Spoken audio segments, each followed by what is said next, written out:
Nobot asks, how do you conduct proper market research when introducing new products? Market research on that. I mean, that's an interesting question. The way we used to do it was to cheat a little bit. So we'd put it out. There were two different aspects of this. So we developed our own private label of boots. And one thing that we did was, with 8 million Facebook fans, we were able to go out and say, before we even manufactured these boots, which ones would you like? So we'd have, let's say, 100 designs of boots. And we put them out and let the crowd's wisdom vote on that. Would you pre-order this? Do you like this? Thumbs down, etc. And so through that data, it was really easy. Most people don't have 8 million Facebook fans, and nor the ability to create 100 products from scratch without putting it out there. But the principle's the same. I mean, it's asking customers and getting their feedback. And that's no different than what we're doing here with Engine. It's, are you solving a real problem? Is this going to resonate with your target market? So there's nothing that beats just good old-fashioned phone calls or face-to-face meetings or WebEx, watching people surf the site. What do you guys think? Yeah, I think core there is knowing your customer, talking to them, and then creating a conversation about what they want and how they see kind of your site expanding their products. Like having that dynamic conversation between your audience and your customers. Yeah.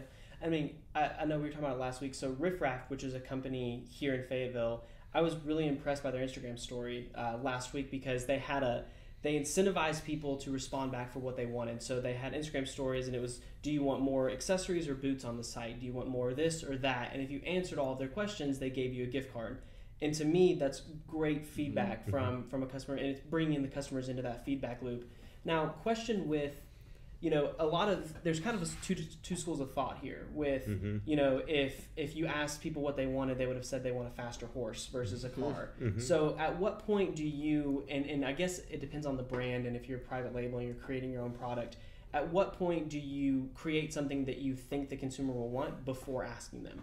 That's typically the way I've done it. I mean, if you look at do as I say, not as I do, typically in today's world of minimum viable products, in today's world of moving data around fast, in today's virtual warehousing that you can do with e-commerce, just put it out there and get real world feedback. And if no one buys it, it's not worth doing. Look at how Zappos started. So what they did is they went down to the local Foot Locker, I think, and took pictures of 100 shoes or whatever, put them up on their website, and hit the go button. They didn't have any inventory, but when someone would come in and buy one of the shoes, they'd go down to Foot Locker, buy it, fulfill the order. And through that, they did it without risk. They did it without committing to those 100 pairs of 100 styles of shoes. I mean, maybe they learned something. Maybe they found 2 or 3 or 4 that really worked. They took inventory and something like that or similar to that from manufacturers like that or similar to that. And that was the process. You got to figure out a way to cheat in today's world. So that solves both problems. The data is always skewed if you just ask someone what they want. Or if you say, hey, if we build this, will you do it?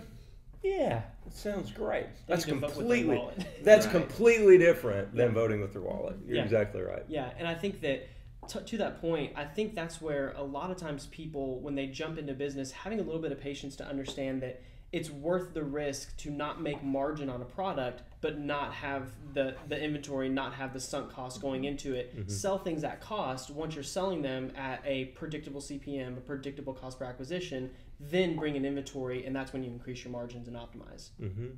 Yeah, I mean, at that point, then it's an exercise in optimization through a gross margin return on investment calculation on how much inventory to carry and what inventory to carry and how many turns you want and all that.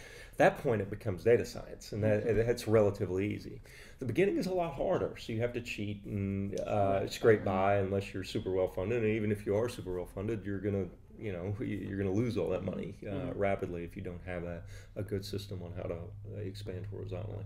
And to wrap this question up, so for Country Outfitter especially, did you have a failure rate? You knew that for every 10 designs you put out, only 1 was going to actually be profitable. What was that like when you were doing that? Unfortunately, we just weren't very good at it. So our failure rate was off the charts in a bad way. I mean, we were kind of building something I don't guess there was necessarily a demand for. But no, we found some hits that way. It was nowhere near as good as it would have been had we had, let's say, 100 really good designs, and you picked the best 8 of those. I mean, we had maybe 20 of the 100 or even wearable. Like, it was that level of bad. But a few really, really good things came out of it, even though we didn't necessarily know what we're doing. Yeah, we refined the process and eventually got fairly good, but I left before I got to see the end of that and shepherd it into a real big brand. But yeah, a lot of learnings from that, but pretty low hit rate, to be blunt. Yeah, That's fair. That's fair.